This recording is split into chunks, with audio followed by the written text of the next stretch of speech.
Can you see what happens when compassion meets consistency? Since 1982, Atlanta has been at the center of care, education, and hope, especially for the communities that too often get overlooked. Today's episode of Second Chance is all about men's health, gay men, straight men, men living with HIV, and men who aren't even thinking about testing yet. Because no matter who you are or where you come from, your health matters. And I'm not having this conversation alone. Today, I am joined by a group of men from all walks of life, sharing real stories, personal stories, and honest perspectives about what it really means to take care of ourselves as men in our mind, our body, and in spirit. This episode is proudly brought to you by AIDS Atlanta, the Southeast's most comprehensive HIV and AIDS service organization. Their mission?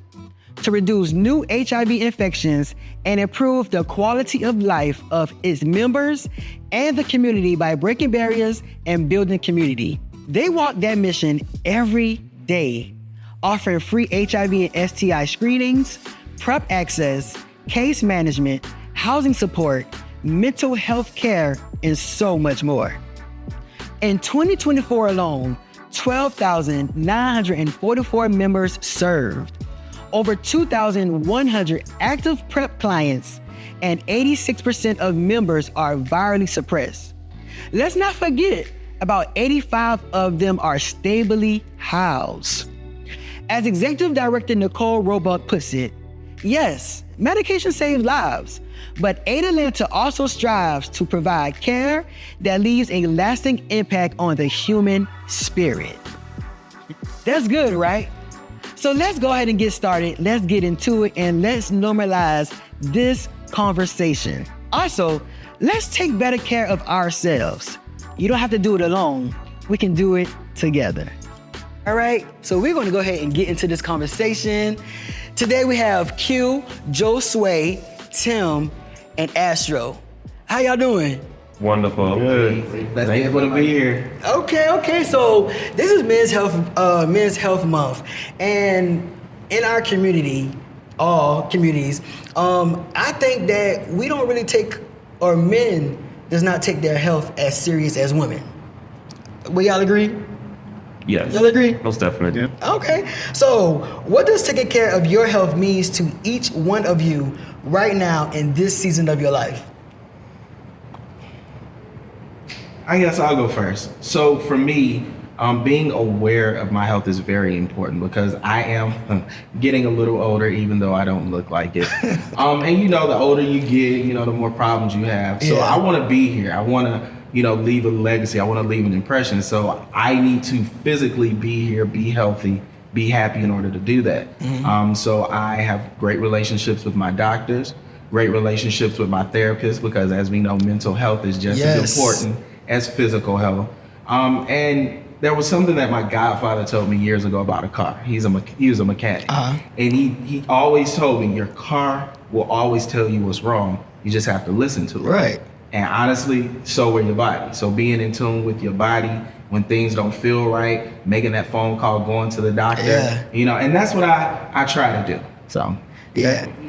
You said something beautiful. You said, look at your body like a car because it's going to give you warning signs. So it makes me think about when I turned 30, like on my 30th birthday, my hips popped. And I was just like, whoa. I was like, this is something different. I was Hold like, up okay. I'm noticing that my body isn't the same anymore. And sometimes you have to analyze yourself. And I think my view on health is being able to analyze yourself each and every day. The same way, like when you go to a doctor's visit, you see how they analyze your body and they ask you these questions about yourself. You have to ask yourself these same questions every day because you are the car, you are the vehicle that is the driving force in your life to push yourself to the next level of whatever you want to become. Mm-hmm. So it's like we have to take ourselves more seriously. And I think one of the reasons why a lot of women take health a little more seriously than men, because men don't truly understand like health in general. I think we prioritize working hard and taking care of responsibilities over health, and some some ideal way, we view that like we're taking care of our health. Right. You know, Right. so I think it's for us to, you know, continue to have these conversations and talk about exactly how we could check these warning signs in order to, you know, take care of our health in better fashion, you know? Yeah. Yeah, I would definitely say for me, it's I'm in a place right now where it's about, you know, say being still and listening and learning, like learning myself, learning like, you know, how to have these conversations with doctors, how to say, okay, you know, sometimes something can be hurting this week, then next week it's not hurting, but we go to the doctor and forget about it. We tell the doctor, hey, this was hurting, but we think it's gone, it's not gone. And it could be something that's a little bit more bigger or deeper inside that they need to check. And a lot of times we don't do those things. We just try to go in and get in real quick and get out. Yeah. But I think, you know what I'm saying, I always think that, you know, you're paying your doctor to hear from you. So if you go there for 5 minutes and you try to get out, have you really gave your doctor enough information to actually see you, actually make a proper diagnosis of what's wrong? And I think, you know, mentally, you know, you get to sit by yourself. You can talk to a personal person, like a mental health person. Yeah. But for me, I like to talk to my own self. I like to say, Tim, you know, you can do better. Tim, you know how to do this. You know, sometimes we got to be our own insight, our own creating person, and push the envelope with yourself. And there's nothing wrong with going to see a mental health person. There's nothing wrong with just sitting by yourself neither. So find that balance between the two.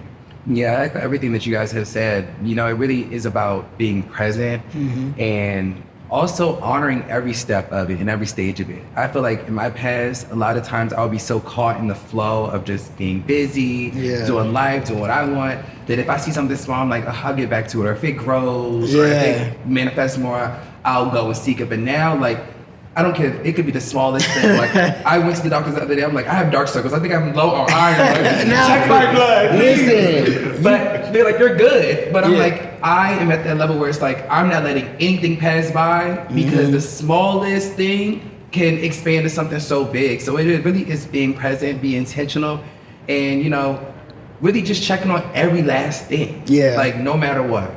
Yeah, I think definitely being present in your body. Because, again, when I turned 30, I was like, hold up. Like, I've always been athletic. So when that weight started sticking, I'm like, hold up now. Like, what's going on? Like, I'm eating right, I'm exercising, but my body just starting to transition a little bit. What's going on? And I think it also goes back to how we was brought up. You know, our fathers, our grandfathers, our uncles. My father died when I was 7, so I never saw that. But my uncles, my grandfather, they never really spoke about taking care of their health. They made sure that the women, they made sure that their health was, you know, fine. But when it came to taking care of themselves, they worked. It was like, I'm working. I don't have time to go to the hospital or whatever. I gotta go to work. Unless it got too bad, and then they were forced to go. And then it was too late. Then the thing is, most of them, the things that they went through and experienced, because most of the older guys in my family, all of them had prostate cancer. They never told anybody except for each other. So had it not been for like other people in the family mentioning it, like a lot of us wouldn't have known. Like these are things that we need to know. These are things that we need to go check. And I'm appreciative of the generation that we are now because we like to talk a little bit more. So, you know, hopefully we're all out there taking care of our health. Right. So did you, either one of you, did you grow up seeing men in your life take your health serious, and how did that shape your mindset? If you did or if you did not, either way it go, how did that, you know, trigger something in your mind when you grew up and was like, okay, my health? Well, I would say for me, like growing up in my family, because there's not that many guys on my family. We have a ton of women on my side. But when it comes to men, we don't have that many men representation on my side. And the ones that I do know, nobody knows when you talk about going to the doctor or hospitals, even like clinics to get checkup and things like that. I remember vividly, like my aunts and my mother and them, they will always go to the hospitals, get checked up, to doctors, to clinics and things like that. But when it comes to the men itself, no, there was never a discussion. Men get up, go to work. Men, you know what I'm saying, come home, lay on the bed, get some food, and that's it, you know what I'm saying? Did you go to the doctor, wifey? Everything good? You good? I'm good. That's literally what the conversation was from the men that I know, that I've been around. And I would say, just being realistic, like my father, he left around 72. So I didn't get a chance to see no man really talk about health or anything like that. I only got a chance to get a glimpse through my mother and her rituals that she had throughout the day. Yeah. And my mom, she's real big on herbs and stuff like that, so she would make a tea every morning. So when I think about health in general, I think more on the holistic side, you know, so I see that she had a huge impact on me when it comes to that. But it's very interesting when you talk about men thinking about health, or even talking about health, because when I think about each man that had an impact on my life, like, they didn't talk about health at all. Like, the conversation never happened. Right. It would be like, probably, I'm getting fat, let me do some push-ups right now, let me go downstairs. But I think men only relate to health like how they look on the outside, and they're like, okay, cool, but that's it. But when your fingers are tingling all the time, and you're like, my hands getting numb all the time, you're not thinking about that. You're just like, let me just tuck that through. But when you look at the outside, you're like, oh, let me just do some push-ups. Yeah. It's very interesting how men views health and physics in the sense, you know. I think physics is, when you think about men, physics and then there's health. I think it's like you said, the outlook, and then I get to the inner later. As long as my out look good, then I'm good. Yeah.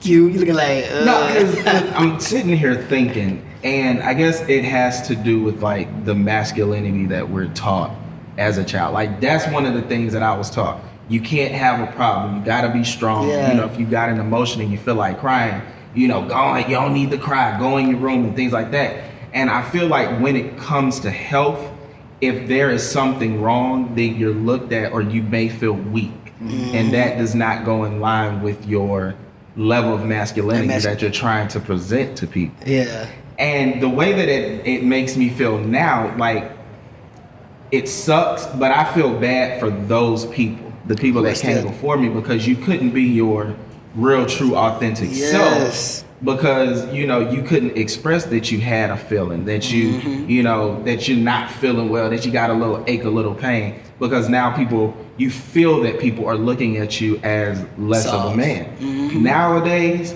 you know, like I said, we're sharing a lot more, we're talking a lot more, we're caring a lot more. So I'm thankful for us, but I wish they had a little more. I wish they gave themselves a little more in previous generations. Yeah. See, I was gonna ask that. I was gonna say, do you feel like there's pressure for men to be strong instead of asking for help when it comes to their health? But when it comes to how can we support each other as men, taking care of our health, being serious with it, and not judging or shaming the next man for doing it?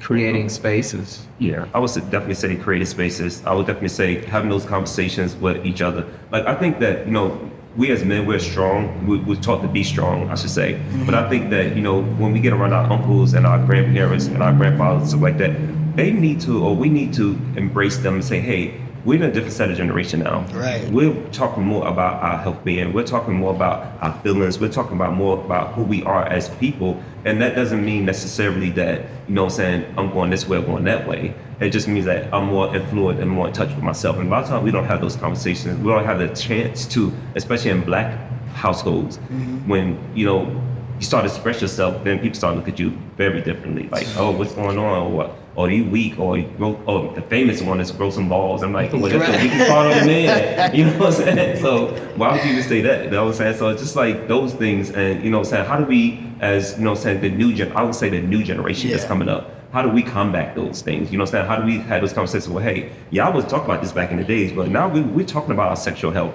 We're talking about, you know what I'm saying, cholesterol levels. We're talking about obesity. We're talking about all these different things now because we want to live to the age of 90s and 102s and things like that. Because we, you know what I'm saying, especially as Black people, had the tenacity to be able to live longer. We just make poor choices in our health, and that's the reason why we don't live as long. And truth be told, I mean, they were living to 100 years old a while ago. Now, they might not have no legs, and they might have had to get their stuff amputated because they weren't going to the doctors in advance. But I think it's going to start with the kids because as a child, you know, these are your formative years. These are the years where you're learning a lot of things. And, you know, if you're a little boy and you fall off the bike and you scrape yourself, get up, suck it up. You know, you can't cry it out. You can't have a feeling. So if you allow that child to see it's okay to hurt early, then they're not building that wall up against emotions and things like that. And then they don't become a 25-year-old angry, bitter man who can't share his feelings and emotions with people. So if we get it young, then I think we have a better chance of creating a better future for us in general. Yeah, that takes me back when I was back home. A football player passed out, and you know he didn't die or anything, but he passed out because of his heart. And once he got himself together, the news was interviewing him because he was a good star, and they asked, it was like, was this the first time you felt like this? He was like, no. He was like, I've been feeling pain in my chest for some minute, but I knew that if I would have told my mom or my dad, I wouldn't have been able to play football, and that they would have felt like, you know, I was soft. Like he said that on the news, and it was like, dang, like you, goes back to what you said. If he was that young boy and when he hurt himself, all right, you know, are you okay? How does it feel? You know, let's go to the doctor. Being 18, 19, playing football, having those heart feelings, he would have spoken up about it, and it would have, you know, he wouldn't have passed out on the field. So again, like, it starts young. Like, come on, like, how do you feel? You know, you doing good? You know, like, you have to do those. I feel like they say raising a child starts at home. A child's character starts at home. Health, taking care of your health, it starts at home. True. But I think it also takes having diverse, unconditional, open spaces where you can not only show up as yourself, express what you're going through, express where you want to be, what you want to become. Because I feel like a lot of times it's like, I think for men, we generally look at the bigger picture, women look at the details. And I think that it takes collaboration to say, let's, you know, both collaborate to see how we can really truly support our child or the young people around us so that they can grow up in a space where they can feel like they can truly be themselves and have a balance. I feel like that's where we forget that we have feminine energy, we have masculine energy, but you have to have a balance of both. It can't be more masculine over feminine. That's where we get into those spaces where it's toxic masculinity or men feel like, oh, I can't do that because I'm going to be viewed as this way. No, you should be able to show up that way. You should be able to express, because that's something that we divinely all have. Yeah. And that makes a lot of sense too when you think about it. It's like, it seems like it's deeply rooted within the culture. Like if I definitely feel like there's a change for a new culture, because a lot of things that we're doing right now, it's like we're fighting against what we were already taught because we've seen that it was already wrong. You know, and I think now it's time for us to balance it out, like what you said, create the true polarity and teach the son and the daughter that y'all both can feel. You know what I mean? Like, we make it seem like, no, the daughter, she can feel like this and the son can feel like that, when in reality they both got hurt the same way. Why you're not nurturing both of them the same way? You know, of course, he is more physically active, so of course he's gonna get up and go and do the same thing again. She might not do it again, but that's just the balance between the feminine and the masculine. You know what I mean? So I think it's just a call for a new culture and truly finding that balance on ways to incorporate both children in the growth process. You know? Yeah, I think so. I think we will get there. I think, like, it goes back. We're getting there because there's a whole new range of parents. Like, we are now the parents. We are now the ones that's investing into the ones behind us. The uncles. The uncles. You know, like, come on. Listen, don't touch it. Cry. I'm gonna tell it, cry. Let it out. Once you let it out, all right, so now, let me see your little boo-boo. It was like, yo, boo-boo, you want a little boo-boo? No. So I think we got a few words so far from the guys that are going to help us in that next generation. You said collaboration, intention, polarity. Now, I ain't never heard that. Listen, I was like, okay.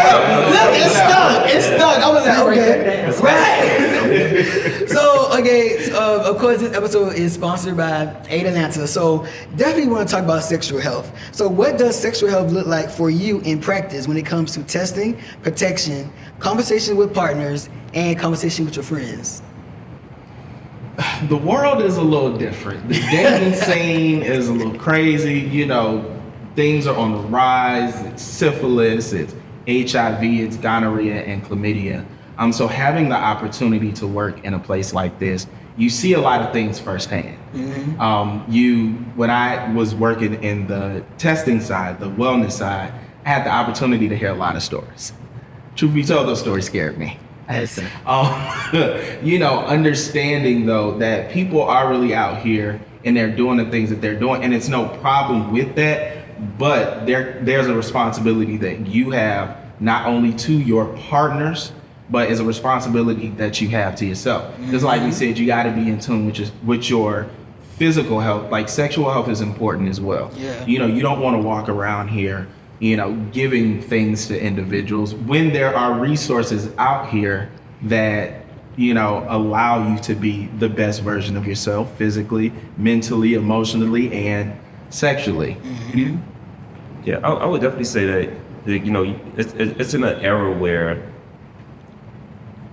we have apps, we have means of meeting people so much quicker than back in the day. So I'm just left it out there. I'm 50. So, back in my days, it's like we walked around and met each other outside and saw each other. You saw somebody hooked up. Nowadays, like you just pick up a phone, press a button.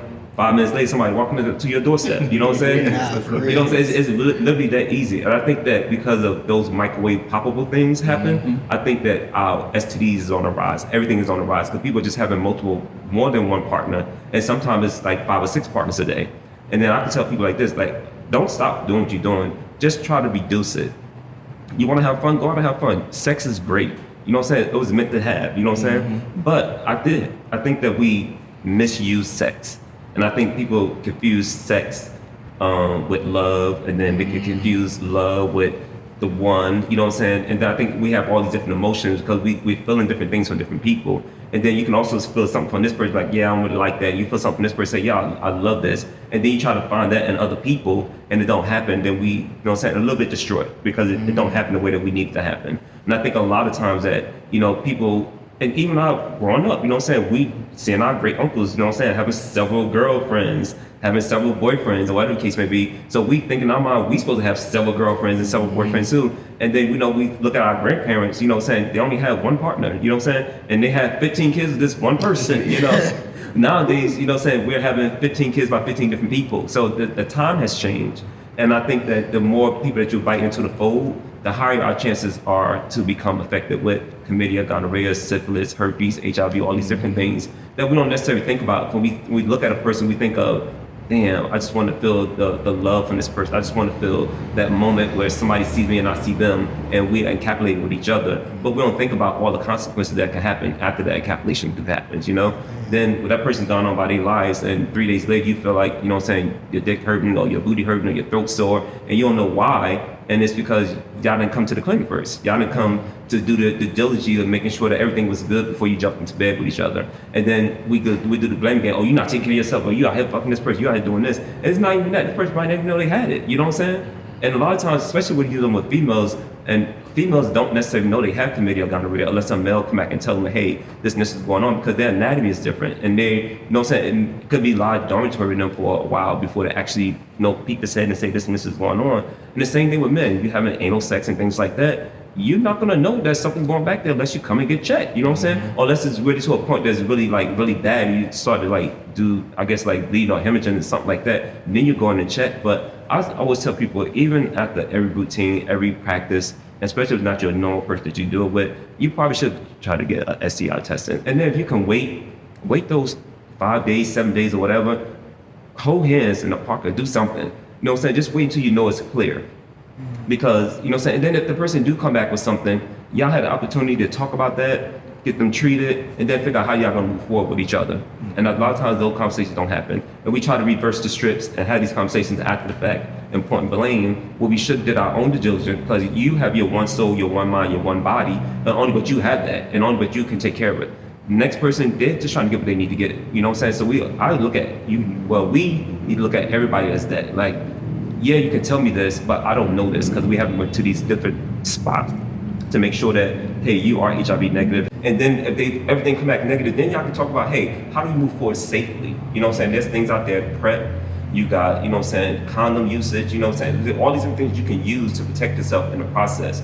But I think that we don't think about it. We just think about quick bait, a quick click, or a quick sex partner or a quick this, and then they all gone by their business, and then you're stuck and you're left with the remnants of everything that's left behind. Do you think that a lot of people or a lot of men are aware of the PrEP and the PEP and the HIV testing and the STI testing? Do you think that a lot of men are aware of that? Honestly, with the way that advertisements have been, there is no way, unless you are in a cave under a rock, that you don't know about PrEP. For the people that live here in Atlanta, we get, as you said earlier, over 12,000 people, came through and were tested. So at each visit, they're told about PrEP. When they're signing in, there's options on there for you to learn more about PrEP, get on PrEP. So I would say, like I said, there is no way that they don't know about it. Sometimes, unfortunately, people just don't want to feel like they have to take medication. I've heard people say, well, if I get on it, like, I gotta hide my bottle because I don't want people asking me, do I have HIV or things like that. So I think their mindset is wrong. Some of them, not everybody, because there are a lot of people that are on PrEP. And there are a lot of people that inquire about PrEP. But a lot of people still, they have the wrong mindset. They're thinking the wrong things. I'm like, you shouldn't be worried about if a person is asking you why there's a bottle of medication. That's good. The fact that you are taking care of yourself, you've taken that step to take care of yourself and ultimately take care of the person that you're having sex with. Like, we need to think about other things instead of what other people are gonna think. I think that we need to have more normalized conversations around PrEP and PEP and all these different things. I think that people do know about it, but I think that so it's this stigma still around it, and and unfortunately it's the same stigma that's around HIV. You know what I'm saying? So that's the reason why people don't want to be like coming in and say, hey, I want to get tested, or some people just don't want to know. I have people that come into my office, I literally got to convince them that they should take an HIV test. They're like, oh, I don't think I got that, but I know. But if you think you got chlamydia or gonorrhea, what makes you think that you might not have HIV? Right. And then also, when people come in for PrEP, they're like, oh, I can afford it. We have really pretty much eliminated barriers to affordability of it. We give the medicine out free here. You know what I'm saying? Even if somebody come in, they test positive for chlamydia, gonorrhea, we'll treat you, and the next thing we'll tell you, hey, we're gonna sign you up for PrEP because eventually, you may end up HIV positive. You know what I'm saying? Especially if they keep coming in with ostomy infection over and over and over again. And unfortunately, we just had in our office, we just had a person who's 17 years old. We was trying to get him on PrEP for 2 years. And he just tested positive. And he was like, I should just listen to y'all from the beginning. And I'm like, because people are not going to change. You're going to want what you want when you want it. But how do you protect yourself in the process? That's the most important thing. And I think we need to lead from that model. Like, how do you protect yourself? It's not about how many people you have. You're going to have who you want to have. But are you protecting yourself in the process? And then also you protect the people that you're going to have sex with, too. Protect them, too. That goes back to the conversation that me and Astro had off air. It goes to knowing yourself. Like, Astro was saying, like, he started PrEP, but he didn't continue it because he know himself. He was like, I'm not gonna be having sex like that, so why should I do this? But it's people that say, oh, I'm not gonna have sex, and then, like we said, next day, hour later, they outside, booped over somewhere, or got somebody booped over. And it's like, but you just said that you don't want to take care of yourself, but you're doing this. So it's really just looking into yourself and just being honest. Like, just be honest with yourselves. But I think bad. Hold that thought, don't forget about it. Because you've been dropping gems. I think it takes flexible, comprehensive, non-judgmental conversations as well. Because even thinking back to when I first learned about sex, I was in school. There were no affirmative conversations about how to engage healthily in gay or bisexual sex. It was only heteronormative standards that they were sharing. It wasn't about like, oh, if you're interested in the guy, it wasn't about the rules of engagement, how to have conversation, how to even lead in this, how to prepare yourself. So it's like, these are things that you have to navigate on the background or navigate through ChatGPT or Google, or somebody that we just met online is like, oh, I can tell you how to do it because I need it right now. So it's like, you're having to go all these different routes instead of having, at root, whether it's at home, whether it's at school, whether it's at community-based organizations, that conversation that you could say, these are all things that are available to you, regardless of your sexuality or your sexual preference or what you're looking for. take part in all these if you engage in sex, because I think now in today's time we're recognizing that nothing is off limits. Nothing is off. Anybody can get HIV, anybody can get syphilis, anybody can get chlamydia, Trick. and it only takes one time. Yeah. You don't even have to physically put your piece into anybody. Like if you put your tongue into something, And bam. it's over. So I think it takes those comprehensive, flexible, non-judgmental conversations to kind of break down all those barriers, Yeah. shake off all those woo-ah-wahs so that people can feel like, okay, maybe I can have this conversation. and access this. Maybe I can take part in this, you know? Yeah. Because it goes back. I'm sorry, go ahead. So what I was going to say was that, what's coming down while you were saying, I think that, PrEP is for pre, you know what I'm saying? It's a pre-exposure prophylaxis pill, right? So I always tell people, even though you're not having as many sex partners, you find that one person, you keep off that one person, you don't know who they've been with. So it's not about you. Yeah, you can do everything in your whole willpower to take care of you as yourself, but there's things that placed here on the earth by the Lord or by whoever, you know what I'm saying, what we believe in. These are valuable tools that we can use in our toolbox. And we have to access those tools before and not after. Like PrEP and PEP, like these are things that they're life-saving medications that can really alter how you gonna live the rest of your life, you know? And like I said, like, good for you, because you know who you are as a person. You know that you're not gonna be out here, you know that nobody's gonna come to you and give you this one-off and you're gonna go, oh my God, I gotta have this person tonight. You know what I'm saying? But a lot of people are not like that. You know what I'm saying? A lot of people are like, oh my God, I felt this person, we there, and if I don't nail it tonight, it may not be a second chance, you know? And a lot of times we All right, second chance. Right. All right. So, like I always tell people, so we never know what a moment's going to take you. So always try to prepare yourself for every moment. And there's no wrong way to do it. But I still say we have opportunities. We have things that's laid out in front of us. Our toolbox is starting to really get laid out with a lot of things that we can actually use to prevent. But we just have to be willing to access those things. Yeah. And I was going to just say that, so as y'all know, I've been living with HIV for 10 years. But PrEP came into action, I want to say 2013. I found out my diagnosis in 2015. But I'm from a small town in South Carolina, so PrEP wasn't even being talked about 2 years after it came about. The only thing that they was talking about was abstinence or use a condom. But it wasn't, well, if you're not going to use a condom and if you're not going to be abstinent, here is A, here's B, here's C. And I tell people all the time, if I knew about those other things, I'm sure I would have taken care of myself, better. I would have been more prepared.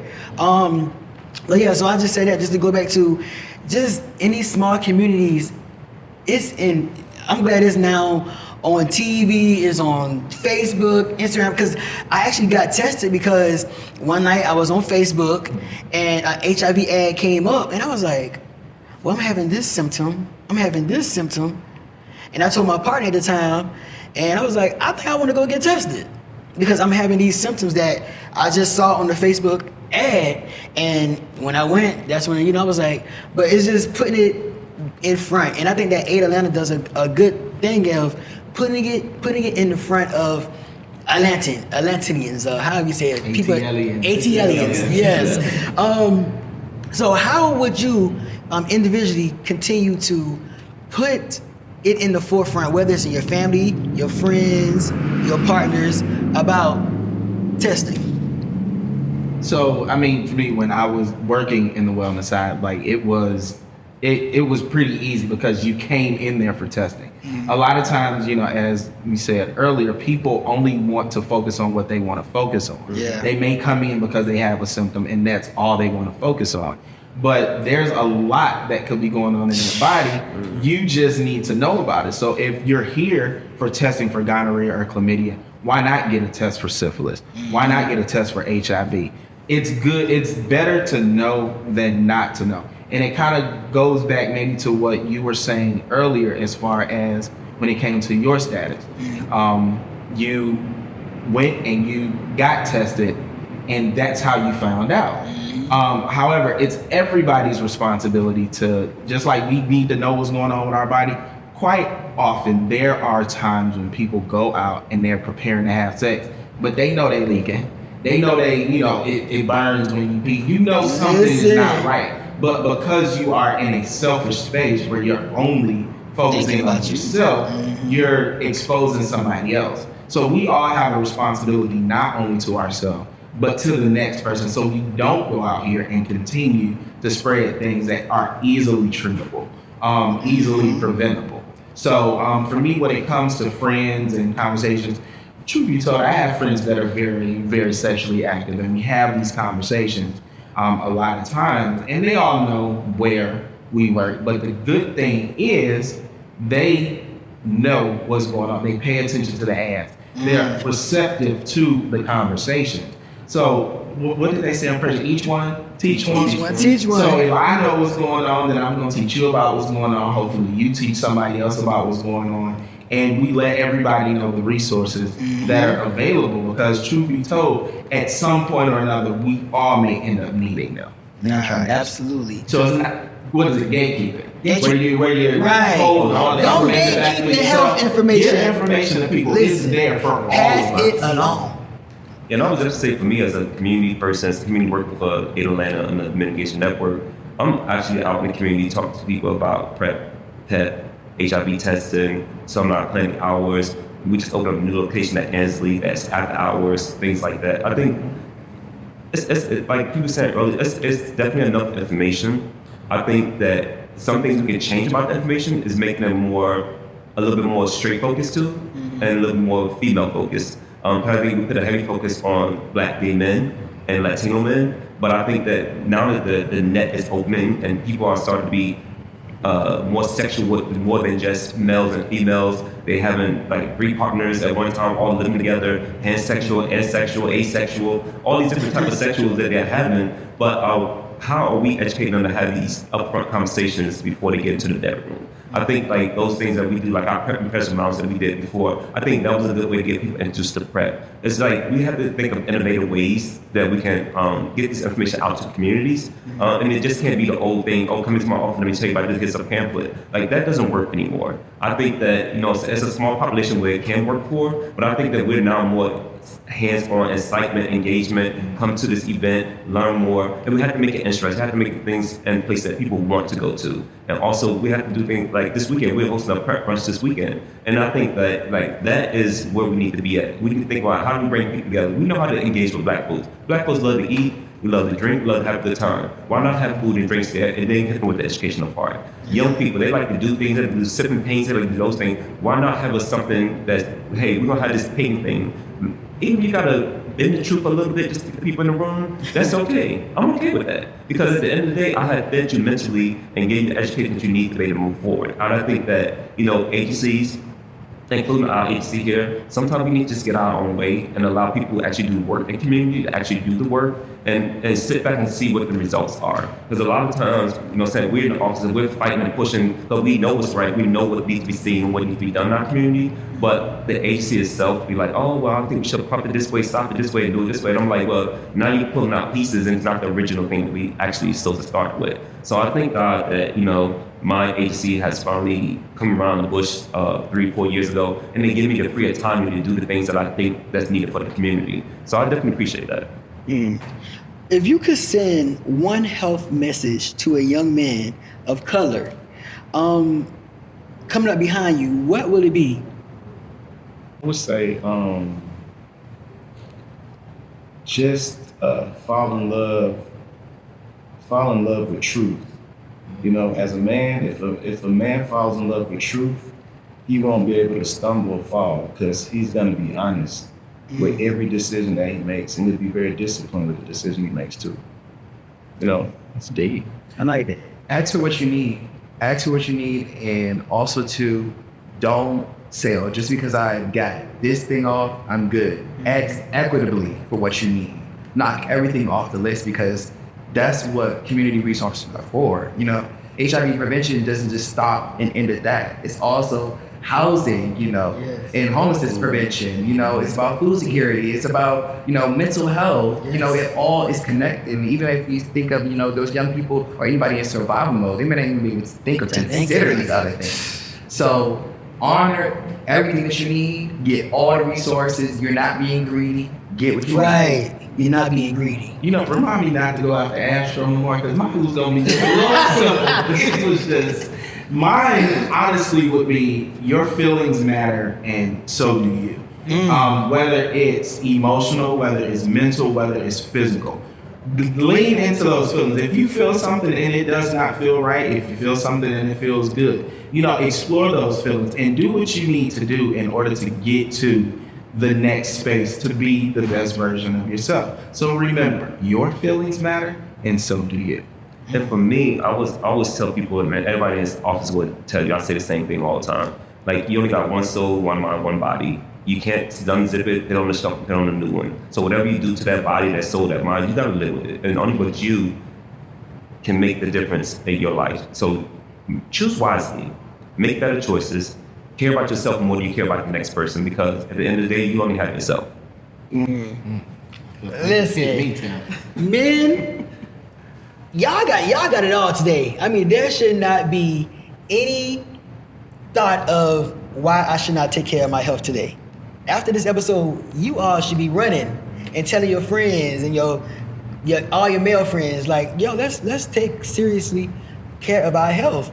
I want to say thank you, Q, Josue, Tim, and Astro for coming and having this amazing men's health discussion. My word of advice is, y'all already know, get tested, know your status, and don't be afraid to ask questions. The question that you're not asking is the question that you probably need to be asking. All right, y'all, this has been another episode of Second Chance with Johnerio Scott, the men's health edition. I want to say thank y'all for tuning in and stay where you at. But guess what? Go ahead and check out Atlanta. They're waiting for you. Peace.